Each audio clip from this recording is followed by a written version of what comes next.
वजह यही थी ना कि जो चापलूसी के अंदर इन्वॉल्व थे अंग्रेजों की, तो उनको नवाजा जा रहा था और हम जो है वो उस राह पर चल ही नहीं पा रहे थे, क्योंकि बहैसियत मुसलमान हमारी जो इज्जत है वो गवारा ही नहीं करती हमारी इज्जत नफ्स के हम किसी ऐसे शख्स के सामने झुक जाएं जो कि खुद को जो है ज़मीनी खुदा होने का दावेदार हो। इससे भी ज्यादा जो बड़ा मसला था ना वो था तालीम का, कि पता नहीं क्यों हमारे दिमागों में हमारी एक ऑर्थोडॉक्स जो सेगमेंट ऑफ सोसाइटी उन्होंने डाल दिया कि मॉडर्न एजुकेशन जो वो ला रहे थे उससे किनारा कशी रखें। ये सर सैयद अहमद खान ने एक इनकलाब पैदा किया और उसके बाद फिर हसन अली अफंदी थे और अलीगढ़ का पहले स्कूल बना, फिर कॉलेज, फिर अल्टीमेटली यूनिवर्सिटी।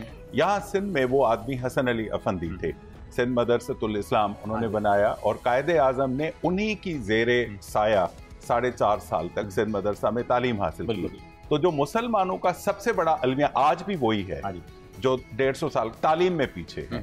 दुनिया भर में अगर आप देखेंगे पड़ोसी मुल्कों में तो वो लोग तालीम के मैदान में बहुत आगे बढ़ते जा रहे हैं ना।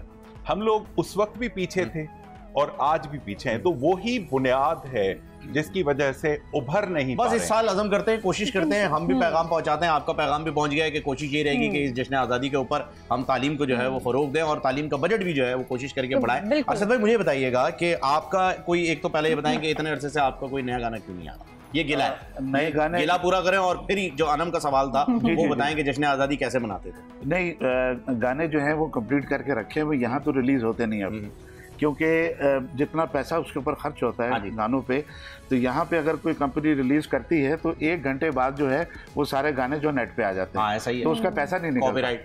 हाँ, तो आप नेट पे ही कर दें। जी जी। तो अभी मैं आप कहें जी लो मैं खुद ही आ जाता हूँ। अभी मैं इंग्लैंड गया था और वहाँ बर्मिंघम की एक कंपनी, मैं उनके साथ करके आया हूँ, मैं डील करके आया हूँ और इंशाल्लाह ये चैलम के बाद जो है उनका वोकल करके और मैं वो गाने कंप्लीट कर बर्मिंघम वालों को हमने भगाया है 47 में, आप वहीं जाके मुआहिदा करके आ गए। ये मतलब नहीं, लेकिन मैं तो गाना बदला लेना है, 1857 का बदला लेना है सर, छोड़ना नहीं है। वो पाकिस्तानी है जिस कंपनी, वरना फिर मैं चाहत फतेह अली खान साहब से कांटेक्ट कर लूंगा। सर वो बदला ले रहे हैं बखूबी। नहीं बिल्कुल ले रहे हैं, वो सबसे बदला ले रहे हैं। बिल्कुल ले रहे हैं। ऐसा ही है। तो शैला साहिबा आप देख लीजिए ये क्या हो रहा है, ठीक है। ये एक केस आने वाला है, मैं एक PIL जो है वो फाइल करने वाला हूँ इस सिलसिले में।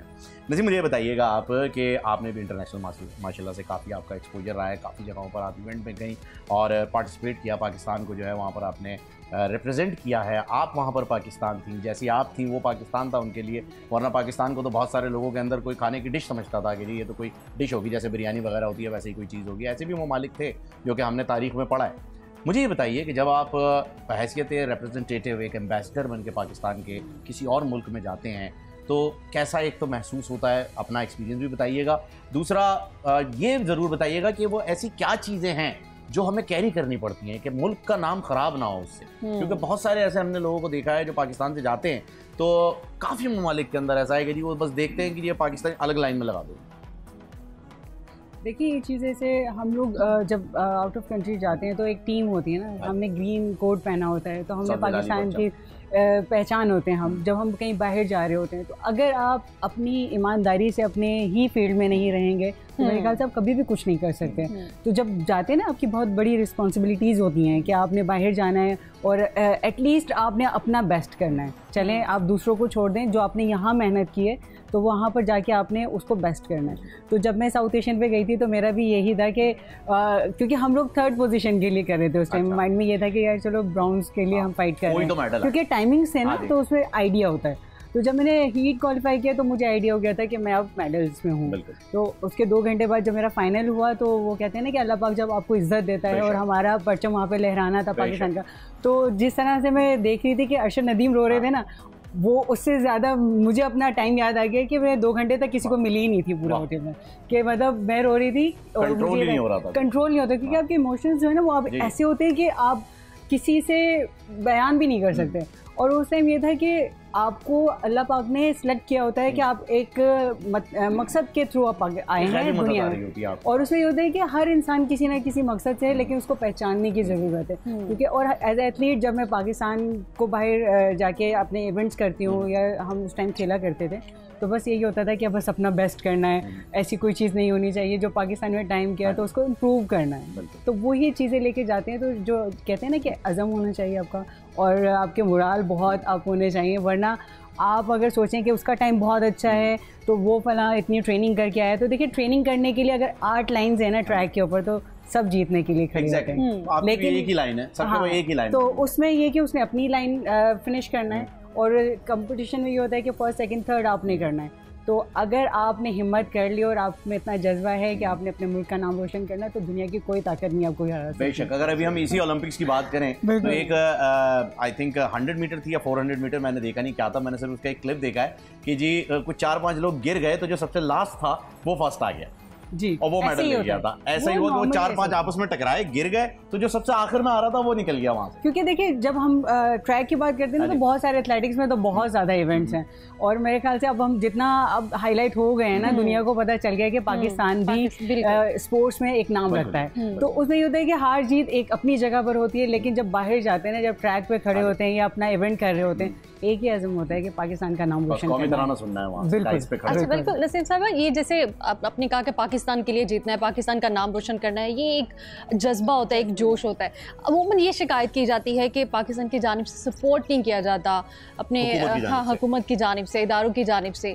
तो क्या आपके साथ भी ये प्रॉब्लम थी, आपको सपोर्ट किया गया था? मतलब देखिए मैं आपको एक चीज़ बता दूं कि हमारे पाकिस्तान में ना सिर्फ हम लोग ये जो शिकायतें करते हैं ना, ये हमारी शिकायतें ऐसी होती हैं कि जब हम जीत जाते हैं ना तो फिर लोगों को पता चलता है कि अच्छा नसीम हमीद है, अरशद नदीम है, या दूसरे कोई इवेंट्स में हम पाकिस्तान का नाम देख रहे होते हैं, तो उस टाइम लोगों को पता चलता है कि ये हमारे प्लेयर्स, तो उस टाइम हम ऑन भी कर रहे होते हैं, ये हमारे प्लेयर्स हैं, ये हमारे। लेकिन ये शिकायतें हर प्लेयर की रहेगी, आप किसी से भी पूछेंगे तो वो यही बोलेगा। अल्लाह करे कि आने वाले वक्तों में अब हमारे तमाम लोगों को, डिपार्टमेंट्स को इतना होश आए कि वो हम जितने भी अब न्यू टैलेंटेड बच्चे हैं उन पर काम करें, क्योंकि ओलंपिक्स में मेडल लेना कोई बच्चों का खेल नहीं है, या साउथ एशियन में मेडल लेना कोई बच्चों का खेल नहीं है। क्योंकि मैं एक बात बोलती हूँ कि आज हम है कल नहीं है, लेकिन हमने वो हिस्ट्री बना दी ना कि अगर हम नहीं भी रहेंगे तो पाकिस्तान का नाम 8 अरब की आबादी के लोग, दुनिया जो है उसके तमाम तकरीबन ममालिक की रिप्रेजेंटेशन है और वहां से चुनिंदा लोग, चूजन वंस जो है वो वहां पहुंच सकते हैं और फिर जीतने वाले तो आप समझ लीजिए कि वो कितने फिर लेजेंडरी साबित होंगे, तो उनकी कदर जो है वो बहुत जरूरी हो जाती है। खुशी की बात यह है कि दुनिया की जितनी एम्बेसीज हैं उन्होंने मुबारकबाद पेश की है अरशद नदीम को, और इनकी पिछले साल कोई साल 1.5 साल की बात है कि इनकी मैं एक न्यूज देख रहा था एक चैनल पे कि इनके पास इतने पैसे नहीं थे, उन्होंने लोगों से कहा कि यार मुझे, है ना, हमारे शो पे आए थे, अच्छा उन्होंने बताया कि जी मेरे पास कोचिंग स्टाफ नहीं है, मुझे जो है कोई इंटरनेशनल कोच छोड़िए, खुद करना है। अंदर अपने ही जहाँ पे फैसलाबाद में वहाँ पे मियां चुन्नू में वो वहाँ पे एक स्कूल या कॉलेज में ट्रेनिंग कर रहे थे, इक्विपमेंट आपने देखा होगा, सब चीजें। लेकिन मैं ये कहती हूँ कि अब ये सिलसिला रुकना नहीं चाहिए, हमें इसको आगे बढ़ाना चाहिए। और उनके पास सिर्फ एक नेजा था मेरे ख्याल से जिसके साथ वो प्रैक्टिस करते थे, जबकि इंडियन प्लेयर्स के पास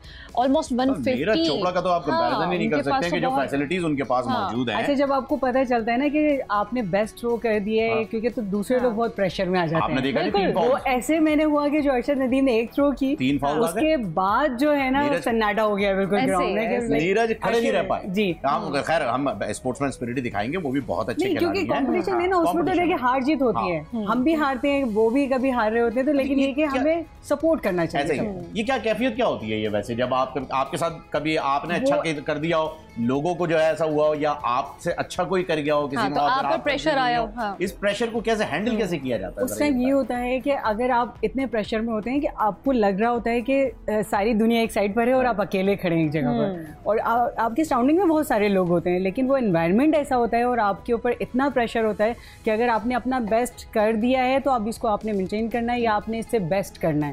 तो वही चीज़ होती है, उसको हैंडल करने का यही होता है कि जो आप ट्रेनिंग करते हो उस ट्रेनिंग को आपने पूरे अच्छे तरीके से करना होता है। आपके कोचेज आपके साथ होते हैं, आपकी पूरी टीम आपके सपोर्ट में होती है, आप अकेले नहीं खड़े होते, लेकिन उससे फील ऐसा हो रहा होता है कि शायद मैं ही अकेला हूँ। लेकिन ये कि प्रेशर हैंडल करने का एक ही तरीका है, आपको कॉम्पिटिशन्स मिलने चाहिए, आपको अच्छी ट्रेनिंग मिलनी चाहिए, आपको इतना सपोर्ट मिलना चाहिए कि अगर आप कहीं पर भी जाए ना तो आप इतने कॉन्फिडेंट हो कि आपने आज जीता। क्या बात है। और प्रेशर की जहाँ पर बात आ जाती है वहाँ मैं शैला साहिबा से जरूर जानना चाहूँगा कि ये तो लाइव एक्शन में रहती है, मतलब हम तो सिर्फ एक्शन परफॉर्म करते हैं, स्टंट कर लेते हैं, भाग लेते हैं, दौड़ लेते हैं, ये गोलियों का सामना कर रही हैं, ऐसे ऐसे इवेंट सामने आए हुए हैं, हजूम बेतहाशा, हजूम बेकाबू हुआ है और उसके अंदर जा करके लोगों को जो है वो कंट्रोल करना, ये सारे इवेंट्स, ये सारी चीज़ें जब आपके ऊपर आती हैं, आपके सामने आप जब फेस करती हैं, क्या ऐसी आपने ट्रेनिंग की हुई है, क्या ऐसी हमारी जो फोर्सेस की ख़वातीन है उनकी ट्रेनिंग हो रखी है कि जज्बा, ये ताकत, ये सारी चीज़ें उनमें आ जाती हैं? हमारे यहाँ तो कहा जाता है खातून गोल रोटी बना सकती है बस। ये अभी तक ये चश्मा हमारे जहनों से उतरा नहीं है। बहुत नहीं है। ये चश्मा आज भी बहुत सारे लोगों के चेहरों पर चढ़ा हुआ है, बहुत सारे लोगों के, बहुत सारे। ये मैं आपको हकीकत बता रहा हूँ माशरे की। ये बड़ी सब्जेक्टिव सी बात है और आई थिंक हमें इन कल्चरल नॉर्म्स से बाहर निकलना चाहिए। ख़वातीन बहुत कुछ कर रही हैं। आपने शुरू में इंट्रोडक्शन में बताया कि वो फाइटर तैयारी से लेकर माशाल्लाह देख लीजिए, ओलंपियंस प्रीवियसली हमारे साथ गेस्ट मौजूद थी। देखिए क्राउड मैनेजमेंट की आपने एग्जाम्पल दी और दीगर, तो policing is a new challenge every day, हमारे लिए एक नया चैलेंज होता है और हर तरह की सिचुएशंस, और हमें नहीं पता होता कल जो हमने फेस किया होता है अब क्या होने वाला है। And on the spur of the moment बहुत सारी ऐसी ट्रिकी सिचुएशंस होती हैं, उसके अंदर आपको बहुत सारी चीज़ों से रुकना भी होता है और आपने काम भी करना होता है। मिसाल के तौर पर एक बहुत बड़ा क्राउड है, वो मॉब बन गया और वहाँ से हम पर रेजिस्टेंस आ रही है, पथराव भी हो रहा है, गोलियाँ भी चल रही हैं, हमने फायर नहीं करना। सो अब आप सोचिए कि उस चैलेंज को हमने किस तरह मीट करना, मिटिगेट करना। Of course we have been trained like that, कि हमें उस हवाले से ट्रेन भी किया जाता है, एंटी राइट इक्विपमेंट्स भी और कमांडो ट्रेनिंग भी, बिल्डिंग पर चढ़ना, क्रेविसेस, ये वो सारा कुछ सिखाया जाता है।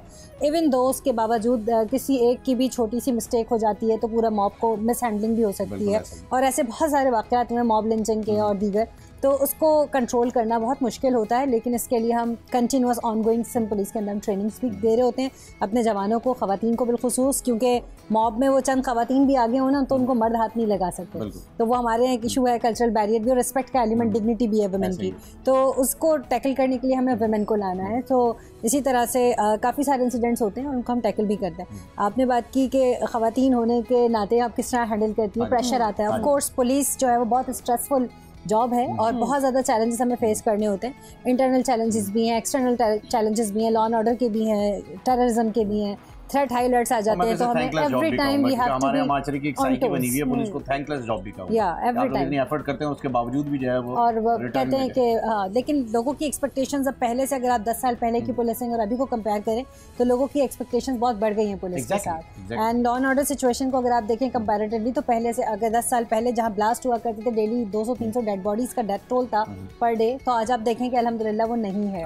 तो वो चीज़ें सारी रिड्यूस हुई, मिटिगेट की कराची पुलिस ने निट नई इनिशिएटिव से टेक्नोलॉजी इंकलकेट की, प्लस ये कि लोगों को ट्रेन किया और अदर सिस्टर एजेंसीज के कोलैबोरेशन के साथ काफ़ी अच्छा परफॉर्म किया और मजीद इम्प्रूवमेंट कर रहे हैं। There is always room for improvement. Subscribe करें और बेल दबाएं ताकि कोई खबर रह न जाए।